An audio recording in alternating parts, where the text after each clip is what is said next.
ఆరోగ్యము మహాభాగ్యము కార్యక్రమాన్ని వీక్షిస్తున్నటువంటి ప్రేక్షకులకి నమస్కారం. నా పేరు లొల్ల రామచంద్రరావు రామ్జీ. నేను ఎకోపతి అనేటువంటి పేరుతో ఒక ప్రత్యేకమైనటువంటి వైద్య విధానాన్ని కొత్తగా ప్రవేశపెట్టడం జరిగింది. ఎకోపతి అనేటువంటి వైద్య విధానంలో సాధారణంగా ఉండేటువంటి విషయాలు ఏమిటంటే, ఇప్పటి వరకు ఏ వైద్య విధానానికి సంబంధించినటువంటి విషయాలైనా సరే మూల సూత్రాల ద్వారానే ప్రతి వైద్యం కూడా పనిచేస్తుంది. వైద్యము అనేటువంటిది శరీరము ఆత్మ మనస్సుకు సంబంధించి అని చాలాసార్లు మన ఎపిసోడ్లో చెప్పుకుంటూ ఉన్నాం. అయితే శారీరకంగా ఉండేటువంటి ఒక రోగానికి వివిధ రకాలైనటువంటి వైద్య ప్రక్రియల్లో వివిధ రకాలైనటువంటి ఉపాయాలు, అనేక రకాలైనటువంటి మందులు చెప్పబడ్డాయి. కానీ ఈ విషయం అంతా ఎలాగనిపించిందంటే, ఒక పరమాత్మ చేరుకోవడానికి విభిన్నమైనటువంటి మార్గాలు ఎలాగైతే ఉన్నాయో ఒక రోగానికి విభిన్నమైనటువంటి వైద్య విధానాలు ఉన్నాయి కదా. మరి ఈ వైద్య విధానాలన్నిటిలోనూ ప్రాథమిక మూల సూత్రాలు ఎవరు చదవట్లేదు. కాబట్టి ప్రాథమికంగా ఉండేటువంటి పర్ఫెక్ట్ మూల సూత్రాలు ఏమున్నాయి అనేటువంటి విషయాలని నేను ఎకోపతి వైద్య విధానంలో చెప్పి, ఏ విధానం వల్ల లేదా ఏ చికిత్స వల్ల ఏ వైద్యం వల్ల ఆ రోగం సంపూర్ణంగా తగ్గుతుందో తెలుసుకునేటువంటి విషయాన్ని చాలా సూక్ష్మంగా, చాలా విశదంగా, శాస్త్రీయబద్ధంగా అంటే నిరూపణబద్ధంగా కూడా ఇవ్వడం జరిగింది. అది కూడా మూల సూత్రాల యొక్క ప్రమాణంతో చేయడం జరిగింది. మనం చాలాసార్లు మన ఎపిసోడ్లో చెప్పుకున్నాం, ద్రవ్యగుణం అనేటువంటిది, దానికి సంబంధించి స్టాండర్డైజేషన్ అనేటువంటిది ఏ వైద్య విధానంలోనూ పర్ఫెక్ట్గా లేదనేటువంటిది నా అభిప్రాయం. కాబట్టి ఇప్పుడున్నటువంటి మోడర్న్ టెక్నాలజీలో అల్లోపతి ఒకటే శాస్త్రీయమైనటువంటి వైద్య విధానము. మిగతా వైద్య విధానాలన్నీ కూడా సైన్సే కానీ సైంటిఫిక్ కాదు. మన అందరికీ నచ్చినా నచ్చకపోయినా ఇది నిజం. కాబట్టి సిద్ధ వైద్యం కానీ, యునానీ వైద్యం కానీ, ఆయుర్వేదం కానీ ఇవన్నీ కూడా ఆల్టర్నేటివ్ మెడిసిన్స్ మాత్రమే. కానీ అవి పనిచేస్తున్నాయని మనం చెప్పినా సరే ఏ విషయం వల్ల అది పనిచేస్తుందో చెప్పేటువంటి దన్ను కానీ, దాన్ని నిరూపించేటువంటి సత్తా కానీ మన దగ్గర లేదు. కారణం ఏమిటంటే, ఆ బేసిక్ మూల సూత్రాలు అనేటువంటివి ఏవైతే ఉన్నాయో అవి ఎవ్వరూ చదవట్లేదు. కాబట్టి ఆ మూల సూత్రాలు కూడా ఒక్కొక్కరు ఒక్కొక్క విధంగా కొన్ని చెప్పి, కొన్ని చెప్పక, కొన్ని వదిలేసి, కొన్ని నేర్చుకోక, అవన్నీ కూడా చాలా డిస్టర్బ్డ్గా తయారైనవి. మూల సూత్రాలు చదవకుండా, వ్యాధి నిరూపణాది కార్యక్రమాలు చేయకుండా చికిత్సలు చేసేటువంటి వైద్యులు చాలామంది మనకు కనిపిస్తున్నారు. కేవలం వ్యాధి పేరు చెప్పి వైద్యం చేసేటువంటి వైద్యులు కూడా లేకపోలేదు. అటువంటి ఉపద్రవాల నుంచి ప్రజలను రక్షించాలనేటువంటి సదుద్దేశంతో నేను ఎకోపతి వైద్య విధానం, ఏకహ అంటే ఒకటి, ఓ అంటే బ్రహ్మము, పతి అంటే మూలము, అంటే ఒకటే సృష్టికి బ్రహ్మమైనటువంటి మూల పదార్థం ఉంటుంది. లేదా ఒక రోగానికి, ఒక డిసీజ్కి ఒక ప్రత్యేకమైనటువంటి గుణగణాలు ఉంటాయి. దానికి ఆపోజిట్గా కనుక మనం వైద్యం చేయగలిగినా, లేకపోతే దాన్ని సహచరిగా చేసుకుంటూ వైద్య విధానాలు అవలంబించినా మనకి దాని నుంచి ఉపశాంతి కలుగుతుంది అనేటువంటిది ప్రధానమైనటువంటి మూల సూత్రం. కాబట్టి అందరికీ ఆరోగ్యం మనందరి బాధ్యత అనేటువంటి ఒక కాన్సెప్ట్ని తీసుకుని ఎకోపతి వైద్య విధానాన్ని నేను సృష్టించడం జరిగింది. దాదాపుగా సిద్ధులు చెప్పినటువంటి వైద్య విధానాలకి కానీ, ఆయుర్వేద వైద్య విధానాలకు కానీ, అలాగే యునానీ లాంటి వైద్య విధానాలకు కానీ, నేచురోపతికి కానీ ఎటువంటి సూత్రాలకి భంగం వాటి లేకుండా శాస్త్రీయబద్ధంగా ఒక ప్రత్యేకమైనటువంటి వైద్య విధానంగా కాకుండా సమన్వయపరుస్తూ ఏకీకృత వైద్య విధానాన్ని తీసుకురావాలని ఎకోపతి అనేటువంటి దాన్ని నేను తయారు చేయడానికి లేదా సృష్టించడానికి ఒక అవకాశం ఏర్పడింది. దీనివల్ల తక్కువ ఖర్చుతో, తక్కువ టైంలో, తక్కువైనటువంటి వ్యయ ప్రయాసాలతో, నిర్ణీతమైనటువంటి తక్కువ కాలంలో, తక్కువైనటువంటి పరీక్షలతో ఆ రోగాన్ని సింపుల్గా డయాగ్నోసిస్ చేయొచ్చు. అంతేకాకుండా ఆ మందుల వల్ల ఎటువంటి సైడ్ ఎఫెక్ట్స్ వస్తున్నాయో కూడా మీరు ఇంటి దగ్గర ఉండి తెలుసుకునేటువంటి విధంగా కూడా అవి రాయడం జరిగింది. మరి ఇటువంటి కృషి జరగడానికి అనేక సంవత్సరాలు నాకు టైం పట్టింది. సిద్ధులు చెప్పినటువంటి ప్రతి విషయాన్ని మనం దృష్టిలో పెట్టుకున్నప్పుడు వారి యొక్క అనుగ్రహం వల్ల కలిగినటువంటి ఈ పంచభూత విజ్ఞానం ఏదైతే ఉందో అది ఏకోపతికి బేస్ అయినటువంటి ఒక ఫండమెంటల్ రూల్. ఏదైనప్పటికీ సిద్ధుల యొక్క అనుగ్రహం చేత సిద్ధులని అనుసరించినటువంటి నాలాంటి వాళ్ళు అనేక రకాలైనటువంటి వైద్య విధానాలని బయటికి చెప్పడం జరిగింది. ఇప్పుడు సిద్ధుల యొక్క ఒక విషయం గురించి మనం మాట్లాడుకుందాం. చాలామందికి తెలుసు, సిద్ధులు అనేక రకాలైనటువంటి వైద్య విధానాలకి మూల పురుషులు, అలాగే చికిత్సలకు కూడా మూల పురుషులు. వైద్య విధానం అంటే ఏమిటి, చికిత్స అంటే ఏమిటో ముందు మనం తెలుసుకోవడానికి ప్రయత్నం చేద్దాం. ముందు ఎందుకనంటే ఎవరొకరు చెప్తే కానీ ఆ విషయము తేటతెల్లం కాదు. చాలా విషయాలు సంక్లిష్ట పదాలు. వైద్య విధానము అంటే అర్థం ఏమిటంటే ఆ వ్యాధి లేదా ఆ తత్వం వల్ల ఏం జరుగుతుంది, ఆ జరిగినప్పుడు మనం ఏం ఉపచర్యలు చేయాలి, ఆ చేసినప్పుడు ఎటువంటి పత్యాపత్యాలు వాడాలి, ఇవన్నీ సమూలంగా ఒక బేసిక్ ఫండమెంటల్ రూల్స్లో కనుక చేస్తే అది ఒక వైద్య విధానం అవుతుంది. అలా కాకుండా ఒక ప్రత్యేకమైనటువంటి అంగానికి లేదా ప్రత్యేకమైనటువంటి వ్యాధికి ఒక ఉపచర్య చెప్పినప్పుడు మాత్రం అది చికిత్స అవుతుంది. వైద్య విధానంలో అనేక వ్యాధులకు సంబంధించినటువంటి విషయాలు ఉంటాయి. అది శాస్త్రీయబద్ధమైనటువంటి విషయాలు. చికిత్సల్లో అలాగ ఉండదు. ఎందుకనంటే ఈ వైద్య విధానంలో కొన్ని భాగాల్ని తీసుకుని దాన్ని బాగా ఇంప్లిమెంటేషన్ చేసి అది ఒక చికిత్స విధానం కింద ఉంటుంది. ఉదాహరణకి మ్యాగ్నెటిక్ థెరపీ, అలాగే rudraksha therapy, meditation therapy, music therapy, ఇలా థెరపీస్ ఉంటాయి. థెరపీస్ అనేటువంటివి వైద్య విధానంలో, ఫర్ ఎగ్జాంపుల్ ఆయుర్వేద వైద్య విధానంలో వాడినటువంటి ఒక ప్రక్రియను తీసుకుని దాని మీద మళ్ళీ ప్రయోగాలు చేసి దాని ఒక చికిత్సా విధానం కింద చూపించడం జరిగింది. అంటే సాంప్రదాయ వైద్య విధానాలలో కూడా మనకి బ్రాంచెస్ ఉన్నాయనేటువంటి మాట చాలా అద్భుతమైనటువంటిది. అంటే ఒక వ్యక్తి నిష్ణాతమైనటువంటి చికిత్సకుడి కింద తయారవ్వాలి అంటే గనక ప్రాథమిక మూల సూత్రాలను అనుసరించి వ్యాధి నిదానము అనేటువంటి దాన్ని తెలుసుకుని, అంతేకాకుండా పత్యాపత్యాలు కానీ దినచర్య ఋతుచర్యలు కానీ, అంతేకాకుండా ద్రవ్యగుణం కూడా తెలుసుకున్నట్లయితే బాగా అద్భుతంగా వాడు మంచి వైద్యుడి కింద గుర్తించబడతాడనేటువంటిది సిద్ధుల యొక్క ప్రధానమైనటువంటి ఉద్దేశం. సిద్ధులు ముందుగా ఒక రోగిని కానీ తన దగ్గరికి ఆశ్రయానికి వచ్చినప్పుడు ముందుగా వారికి చెప్పేది ఏమిటంటే భయపడవద్దు అనేటువంటి విషయాన్ని చెప్తారు వాళ్ళు. ఎందుకని, ముందు వచ్చిన వ్యక్తిని సముదాయించాలి, అంతేకాకుండా వచ్చిన వ్యక్తికి భరోసా ఇవ్వాలి, అలాగే వచ్చిన వ్యక్తి యొక్క ఆందోళనని అర్థం చేసుకునేటువంటి స్థితి సిద్ధుడికి కూడా ఉండాలి. కాబట్టి సిద్ధ వైద్యంలో ప్రధానమైనటువంటిది ఏమిటంటే ఓదార్పు. రోగి యొక్క కష్టాన్ని వైద్యుడు అనేటువంటి వారు ప్రత్యేకంగా వినాలి. కానీ ఇప్పుడు ఏ వైద్యుడు కూడా ఎదట చెప్పినటువంటి రోగి యొక్క లక్షణాలని ఎవరో వినట్లేదు. వాళ్ళు జ్వరం వచ్చిందనగా ఒక ట్యాబ్లెట్, కాలు నొప్పులకు ఒక ట్యాబ్లెట్, తలనొప్పికి ఒక ట్యాబ్లెట్, మోషన్ అవ్వలేదంటే ఒక ట్యాబ్లెట్ ఇస్తున్నారు. కానీ ఇవన్నీ విన్న తర్వాత ఒక ట్యాబ్లెట్ రాస్తే తగ్గిపోతుందని ఎంతమంది వైద్యులు ఆలోచిస్తున్నారు? అలాగ ఆలోచిస్తే మనము వాళ్ళు కూడా ఆరోగ్యంగా ఉండటానికి, ఆరోగ్యమైనటువంటి సమాజం ఏర్పడడానికి అవకాశం ఉంటుంది. ఇలాంటి విధానాలు అంటే ఒక రోగి లేదా ఒక బాధితుడు ఒక కర్మ చేసినటువంటి వ్యక్తి, కర్మ అని ఎందుకు మాట్లాడాలంటే పూర్వజన్మ కృతం పాపం వ్యాధి రూపేణ పీడిత. అంటే పాత టైములో కర్మ అంటే ఇక్కడ పూర్వజన్మ అంటే పూర్వజన్మ ఉత్తర జన్మల గురించి ప్రస్తుత జన్మల గురించి చెప్పట్లేదు.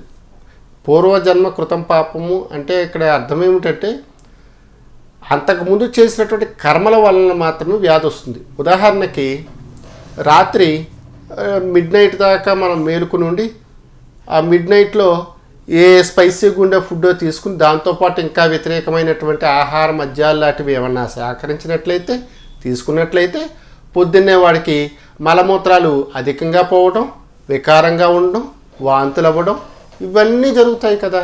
మనం ఎక్కడో జన్మల గురించి ఎందుకు, అంతకు ముందు రోజు చేసినటువంటి లేదా ముందు రోజు తిన్నటువంటి ఆహారం వల్ల తర్వాత రోజు వ్యాధి వస్తుంది అని ఎందుకు అన్వయించుకోకూడదు? కాబట్టి ఒక వ్యక్తి ఏ రోజు ఎప్పుడు ఎలా నడుచుకోవాలో సిద్ధులు చెప్పారు. చాలాసార్లు నేను చాలామందితో చెప్తూ ఉంటాను, ప్రతి రోగి కూడా చాలా రోగాలు స్వయంకృత అపరాధం వల్ల మాత్రమే వస్తాయి. తెలిసి చేసినప్పుడు వచ్చేటువంటి రోగాలు ఏవైతే ఉన్నాయో ప్రాయశ్చిత్తాలు అనేటువంటివి వాళ్ళ చేతిలోనే ఉంటాయి. అంటే రోజు రాత్రి 12 గంటలు పడుకోవడం ఉందనుకోండి, వాళ్ళు రాత్రి 12 గంటలు పడుకునేటప్పుడు వాళ్ళ వృత్తి అలాగే సహకరించింది అనుకోండి, పొద్దున్న లెగిసేటప్పుడు ఎంతసేపు లేవాలి, లేకపోతే లెగిసిన తర్వాత ఏం చేయాలనేటువంటిది ఏ సిద్ధున్నో ఏ వైద్యున్నో అడిగితే చెప్తాడు. అంతేకాకుండా మన బ్రెయిన్ మాడిఫై అయినంత ఈజీగా శరీరం మారదు కదా. కాబట్టి శరీరం యంత్రం కాదు, కానీ యాంత్రికమైన కర్మలు చేస్తుంది, కానీ శరీరం యంత్రం కాదు. మాటలాడగలిగేటువంటి మరమనిషి అంతకన్నా కాదు. ఇది దేవుడిచ్చినటువంటి జీవ యాంత్రికము. కాబట్టి దీని యొక్క పనిని అది చేసుకోవడానికి మనం సహకరించాలి. మనము అంటే ఇక్కడ ఎవరు?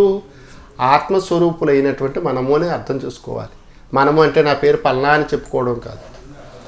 అందువల్ల మన యొక్క ప్రమేయం లేకుండా దాని కర్మలు, అంటే జీవి కర్మలు జీవే చేసుకుంటుంది కదా.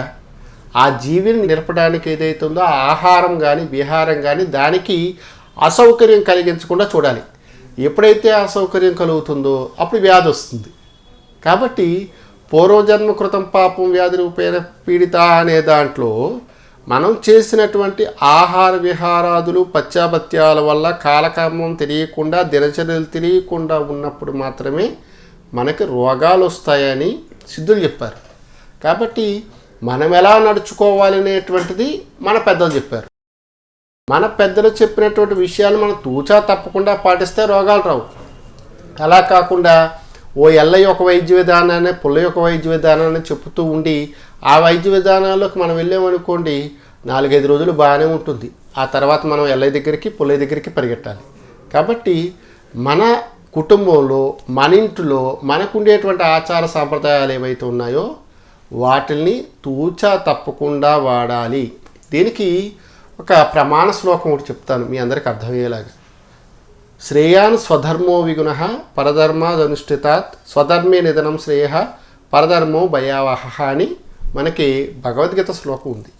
దీన్ని ఆరోగ్య విషయంగా కనుక మనం అన్వయం చేసుకున్నప్పుడు ఎవరికి ఏ రకమైనటువంటి పని చేయటం వల్ల మంచి జరుగుతుందో లేదా ఏ పని చేయటం వల్ల హితం కలుగుతుందో అటువంటి దాన్ని చేయటం వల్ల వాడికి రోగాలు రావు. దుఃఖం అంటే వ్యాధి అని అర్థం. వ్యాధికి దుఃఖం అని పర్యాయపదం ఉంటుంది.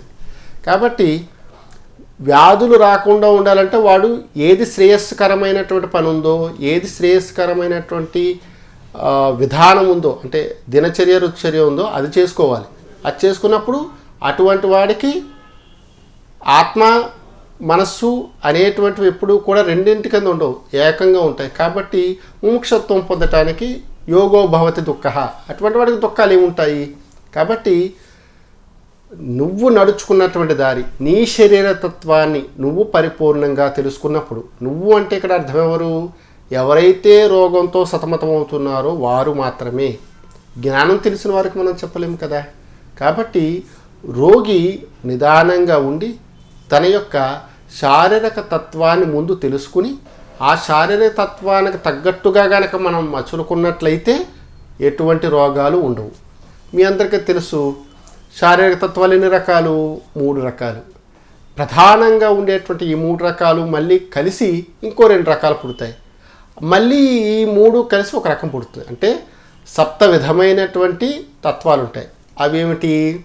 వాతము, పిత్తము, కఫం అనేటువంటి ఏకదోష తత్వము, అలాగే వాత పిత్త పిత్త కఫ అనేటువంటి ద్వంద్వదోషాలు, అలాగే వాత కఫ అనేటువంటి ఒక దోషము. మళ్ళీ ఈ యొక్క 3 అయినాయి. ఇందాక 3 అంటే ఏకదోషాలు, ద్వంద్వ దోషాలు ఒక 3 కలిపి 6. మళ్ళీ ఈ 3 కలిసిపోయి అంటే వాత పిత్త కఫాలు కలిసిపోయినటువంటి సన్నిపాతం అనేటువంటి ఒక తత్వం ఉంటుంది. ఇలాగా 7 రకాలుగా ఈ ప్రకృతిలో ఉండేటువంటి తత్వాలు విభజించబడి ఉంటాయి. ఇక్కడ సత్వరజోతమో గుణాలు అనేటువంటి త్రిగుణాలు ఏవైతే ఉన్నాయో అవి మానసికమైనటువంటి త్రిగుణాల కింద మనం తీసుకున్నట్లయితే లేదా మానసికమైనటువంటి గుణాల కింద తీసుకుంటే వారి యొక్క ఇప్పుడు ఇందాక నేను చెప్పినట్లుగా కేవలం సత్వగుణం, కేవలం రజోగుణం, కేవలం తమో గుణం, అలాగే సత్వరజో గుణాలు, రజో తమో గుణాలు, తమో సత్వగుణాలు, ఈ కాంబినేషన్లో ఉండేటువంటి వాటి వల్ల మనకి 7 రకాలైనటువంటి మనస్తత్వాలు ఉన్నాయి. అలాగే శారీరకంగా వాతపిత్త కఫాలతో కూడినటువంటి తత్వాలు ఒక 7 ఉన్నాయి.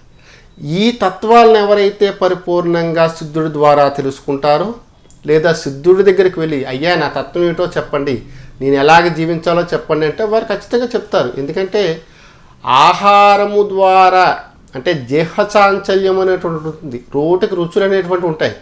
మనిషి కోరుకున్నటువంటి రుచులు ప్రపంచంలో ఏ జంతువు కోరుకోదు. అంటే మనిషి జంతుజనమే అనేటువంటిది అందరూ ఎరిగినటువంటి సత్యం.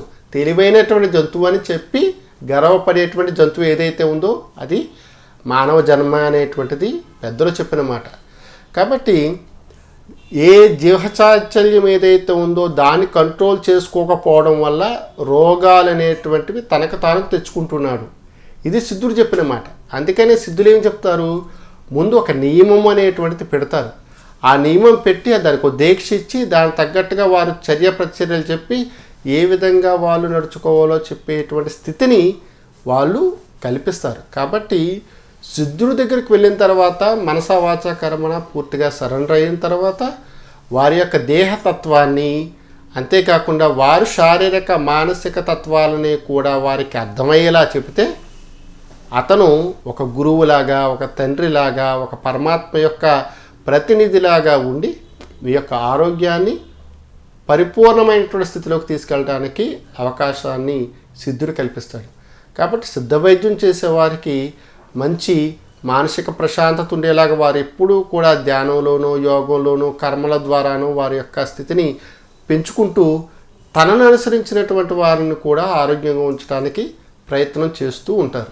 సిద్ధులకు సంబంధించినటువంటి చాలా విషయాలు మనకి అద్భుతమైనటువంటి ఆధ్యాత్మిక జ్ఞానాన్ని కలిగించడంతో పాటుగా ఆరోగ్యాన్ని కూడా కలిగిస్తాయి. కాబట్టి వారి గురించి చదివినా, విన్నా, వాళ్ళని దర్శించినా మన పాపం అనేటువంటిది ప్రక్షాళన కలుగుతుంది. ఇందాక పాపము అంటే వ్యాధి, దుఃఖము అంటే వ్యాధి అని కూడా అర్థాలు ఉన్నాయి. కాబట్టి వ్యాధి ఉంటేనే కదా డాక్టర్ దగ్గరికి వెళ్తాము, బాధలు ఉంటేనే కదా దేవుడి దగ్గరికి వెళ్తాము, బాధలు ఉంటేనే కదా గురువు దగ్గరికి వెళ్తాం. ఆ బాధలే లేకుండా జీవించే విధానం ఏదైతే ఉందో ఆ విధానాన్ని కూడా సిద్ధులు మనకి చెప్పడం జరిగింది. ఆ విధానాల్లో ఒక విధానం గురించి నేను ఒక ఎపిసోడ్లో ప్రత్యేకంగా చెప్తాను. ఆ విధానాన్ని కనుక మనం అవలంబించినప్పుడు ఎటువంటి రోగాలు రావనేటువంటిది సిద్ధులు చెప్పినటువంటి మాట. మరి సిద్ధులకి సంబంధించినటువంటి విషయాన్ని మనం చాలా సుస్పష్టంగా తెలుసుకున్నాం కదా. మరి ప్రతి ఎపిసోడ్లో కూడా ఒక లోహానికి సంబంధించినటువంటి విషయాలు చెప్పుకుంటున్నాం కూడా. మరి రాగికి సంబంధించినటువంటి కొన్ని విషయాలు గత ఎపిసోడ్లో నేను చెప్పడం జరిగింది. మరి ఈ ఎపిసోడ్లో రాగికి సంబంధించినటువంటి మరి కొన్ని విషయాల గురించి ప్రస్తావన చేయడానికి నేను ప్రయత్నం చేస్తాను. ఎందుకనంటే నేను చెప్పేటువంటి విషయాలు శాస్త్రీయబద్ధమైనవే. అందున సిద్ధులు ఏనాడో వాటిని అనుభవించి దానివల్ల వచ్చేటువంటి సుఖ దుఃఖాలు, అంటే సుఖం అంటే ఆరోగ్యము, దుఃఖం అంటే వ్యాధి, వాళ్ళు బేరీజు వేసి పరిశోధన చేసి గ్రంథస్థం చేసి మనందరికీ అందించారు. మరి సిద్ధులు చెప్పినటువంటి వాటిల్లో విచిత్రమైనటువంటిది ఏమిటంటే రాగికి సంబంధించిన విషయాలు. దేవతా పూజల్లో తీర్థం ఇస్తారు. తీర్థం ఇచ్చినప్పుడు రాగి పాత్రలోనే నీళ్లు పోసి దాంట్లో నుంచే తీర్థాన్ని తీసుకోమని చెప్తూ ఉంటారు. రాగి పాత్రలో తీర్థం యొక్క విశిష్టత గురించి ఈరోజు మనం ఎపిసోడ్లో చెప్పుకుందాం. రాగి పాత్రని శుభ్రంగా తోముకోవాలని, శుభ్రంగా తోమనటువంటి రాగి పాత్రలో ఆహారం కానీ లేదా నీరు కానీ మనకి అజీర్తికరమైనటువంటి చల్ది రోగాన్ని కలిగిస్తుందని మనకి శాస్త్రాల్లో చెప్పబడింది. అయితే రాగి పాత్రలో తీర్థం తీసుకోవడం వల్ల మనకు కలిగేటువంటి ఉపయోగం ఏమిటి అనే విషయాన్ని ఇప్పుడు మనం తెలుసుకుందాం. రాగి పాత్రలో నీళ్లు వేయటం వల్ల ఏం జరుగుతుందని చెప్పాము, మలమూత్రాల యొక్క శోధన జరుగుతుందని శరీరం లఘుత్వం అవుతుందని మనం కిందటి ఎపిసోడ్లో చెప్పుకున్నాం.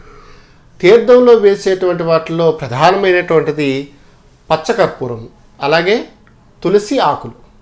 పచ్చకర్పూరం, తులసి ఆకులు ఈ 2 ప్లస్ వాటరు, ఈ 3 మరియు తామరము కలవడం వల్ల దానికి కొన్ని ప్రత్యేకమైనటువంటి గుణాలు ఉంటాయి. తామర భస్మాన్ని చర్మ రోగాలలోను, శ్వాసకోశ సంబంధ రోగాలలోను, క్షయ, ఆస్తమా లాంటి వాటిలోనూ, అలర్జీస్లోనూ ఇవ్వటం అనేటువంటిది పరిపాటి. మనకి శ్వాస ఉండటం వల్ల శివుడు అవుతాడు, శ్వాస పోతే శవం అవుతాడు. కాబట్టి శ్వాసే అన్నింటికి, జీవులన్నింటికీ ప్రధానమైనటువంటిది. ఈ శ్వాస తీసుకునేటువంటి విధానం రీత్యా లేదా శ్వాస ప్రస్ఫుటంగా తీసుకునేటువంటి స్థితి రీత్యా వాళ్ళకి ఏ రోగాలు ఉన్నాయో కూడా చెప్పేటువంటి నాడీ శాస్త్రము, స్వరశాస్త్రం అనేటువంటి పేర్లతో మనకి సిద్ధ వైద్యులు ఏనాడో గ్రంథాలు రాయడం జరిగింది. ఈ స్వరశాస్త్రములో వాడి యొక్క ఉచ్ఛ్వాస నిశ్వాసాలను బట్టి వాడికి ఉండేటువంటి రోగాలు చెప్పొచ్చని మనం చెప్పుకున్నాం కదా. శ్వాసని శుభ్రంగా స్వచ్ఛంగా కనుక మూవ్ చేయాలి అంటే కనుక ఊపిరితిత్తులు బలంగా ఉండాలి, అంతేకాకుండా మైండ్ కూడా ప్రశాంతంగా ఉండాలి, అంతేకాకుండా శ్వాసకోశాలకు సంబంధించినటువంటి ఇన్ఫెక్షన్స్ ఉండకూడదు. ఇవన్నింటినీ తగ్గించేటువంటి గొప్ప ఔషధ గుణాలు ఏమున్నాయంటే తీర్థంలోనే ఉన్నాయి. కాబట్టి తీర్థంలో ఉండేటువంటి పచ్చకర్పూరం కానీ, తులసి ఆకులు కానీ, పారే సెలయేరులో ఉండేటువంటి ఫ్రెష్ వాటర్ కానీ, ఏ రోజు వాటర్ ఆ రోజు మార్చాలి, త్రాగిపాతను ఎప్పటికప్పుడు తోముతూ ఉండాలి. కాబట్టి ఇటువంటి ఆధ్యాత్మిక శాస్త్రీయమైనటువంటి సంస్కృతి సంప్రదాయాలు హైందవ సంస్కృతి సంప్రదాయాల్లో ఎప్పుడో మిళితమైపోయినాయి. సిద్ధులు దీనికి సంబంధించినటువంటి వాటిల్లో ప్రత్యేకంగా ఆరోగ్య విషయాలు చెప్పడం జరిగింది. ఎవరైతే ఉదయము తీర్థము తీసుకుంటారో వారికి శ్వాసకోశ సంబంధమైనటువంటి వ్యాధులు తొలగటంతో పాటుగా మానసికంగా ఆ వ్యక్తి చంచలత్వాన్ని కోల్పోతాడు. షార్ప్ అయినటువంటి అంటే చురుకైనటువంటి జ్ఞానాన్ని, మెదడుని కలిగి ఉంటాడు. కాబట్టి దేవుడి దగ్గరికి వెళ్ళిన తర్వాత ప్రశాంతంగా దండం పెట్టుకున్న తర్వాత తీర్థంగా తీసుకుంటే మంచి ఆలోచనలు వస్తాయి, మంచి శ్వాస వస్తుంది, మంచిగా ఉండేటువంటి డైజెషన్ జరుగుతుంది, శ్వాస సంబంధ వ్యాధులు తగ్గుతుంది, అంతేకాకుండా మెదడు కూడా చురుగ్గా పనిచేయటానికి, మంచి ఆలోచన రావడానికి కాపర్ యొక్క ఔషధ గుణాలు అనేటువంటి ఉపయోగపడతాయని మనకి సిద్ధ వైద్యంలో ఉంది, హోమియోలో ఉంది, ఆయుర్వేదంలో కూడా చెప్పబడింది. అన్ని వైద్య శాస్త్రాలు అంగీకరించినటువంటి విషయం మనకి మన హైందవ సంస్కృతి సాంప్రదాయాల్లో తీర్థం తీసుకోవడం గురించి. తీర్థంలో కొబ్బరి నీళ్ళు వెయ్యకూడదు. ఎందుకు వేయకూడదు అనేటువంటిది ఇప్పుడు మనం తెలుసుకుందాం. పాత్రలో కొబ్బరి నీళ్ళు అంటే తీర్థంలో కొబ్బరి నీళ్ళు కలిపి ఎందుకు తీర్థం ఇవ్వకూడదు అంటే ఇందులో ఉండేటువంటి ఆరోగ్య విషయాల గురించి ఇప్పుడు మనం తెలుసుకుందాం. కొబ్బరి నీళ్ళలో పొటాషియం, సోడియం లాంటి ఎలక్ట్రోలైట్స్ ఉంటాయని మోడర్న్ సైన్స్ వాళ్ళు చెప్పారు. ఈ ఎలక్ట్రోలైట్స్ వల్ల కాపర్లో ఉండేటువంటి ఔషధ గుణాలు డామినేట్ అవుతాయి. అంటే కాపర్లో ఉండేటువంటి బయట ఎలక్ట్రాన్ విన్యాసం అంటే బాహ్య కర్పూరంలో మీ మోడర్న్ సైన్స్ చదువుకున్న వాళ్ళందరికీ తెలుసు, మనకి ఎస్ ఆర్బిటాల్లో ఒంటరి ఎలక్ట్రాన్ ఉండటం వల్ల కాపర్ అనేటువంటిది ఎరుపు రంగు లోహం కింద ఉంది. ఈ కాపర్ ఎరుపు రంగు కింద లోహం కింద ఉండటానికి డి ఆర్బిటాల్ కూడా ఒక కారణం అయితే, ఇలాగా కొబ్బరి నీళ్ళు వేసినప్పుడు సాధారణంగా ఏం జరుగుతుంది, ఆ కొబ్బరి నీళ్ళు ఉండేటువంటి ఎలక్ట్రోలైట్స్ వల్ల ఇది విషపూరితంగా మారుతుంది. అప్పుడేమవుతుంది, వాళ్ళకి ఇందాక చెప్పిన రోగాలు తగ్గాలి కదా, అవి మళ్ళీ వస్తాయి. సో ఎప్పుడైతే కొబ్బరి నీళ్ళు ఉద్దరణలో వేసుకుని వాళ్ళు కనుక తీర్థం తీసుకున్నప్పుడు ఇందాక చెప్పినటువంటి శ్వాసకోశ వ్యాధులు తగ్గకపోగా శ్వాసకోశ వ్యాధులు పెరుగుతాయి, మెదడు సరిగ్గా పనిచేయదు, మలమూత్రాలు అనేటువంటివి పరిశుభ్రంగా విడుదల కావు. కాబట్టి పాత వాళ్ళు ఏం చెప్పారో అది చేయాలి, కానీ కొబ్బరి నీళ్ళు అనేటువంటి ఉత్తమమైనటువంటివే, కానీ తీర్థంలో మాత్రం కొబ్బరి నీళ్ళు రాగి చెంబులో వేసి వాడుకోకూడదు. మామూలుగా వేరే పాత్రలో వేసుకుని వాడుకోవచ్చు, కానీ తీర్థానికి మాత్రం కొబ్బరి నీళ్ళు రాగి పాత్రలో వాడకూడదు. కొబ్బరి నీళ్ళు మాత్రం తీసుకోవచ్చు, అది దోషం కాదు. కాబట్టి ప్రతి విషయంలోనూ కూడా శాస్త్రీయత ఉంది, శాస్త్రీయమైనటువంటి విషయ జ్ఞానం ఉంది. మనం అర్థం చేసుకోకుండా అది ఒక మూఢనమ్మకం కింద మనం మసులుతున్నాము. సిద్ధులు చేసినటువంటి ఈ కృషికి వారికి మనసారా నమస్కారం తెలియజేసుకుంటూ మరొక ఎపిసోడ్లో మరొక ఇంట్రెస్టింగ్ మ్యాటర్తో కలుద్దాము. చూస్తూనే ఉండండి ఆరోగ్య మహాభాగ్యం. నమస్కారం.